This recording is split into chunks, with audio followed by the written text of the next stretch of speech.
In this video, I will tell you about how to split the screen in Windows 11. Step 1. Open the apps you want to use side by side.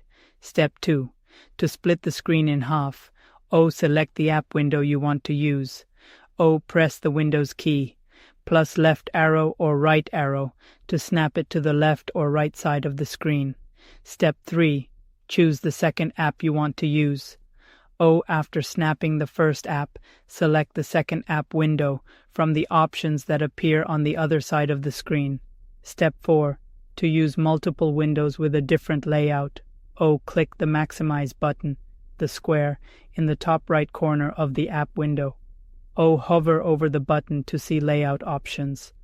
Select your preferred layout, e.g., 2 apps side by side or 1 app above another. That's it. You can now work with multiple apps at once. If you found this guide useful, consider liking and subscribing for more tips.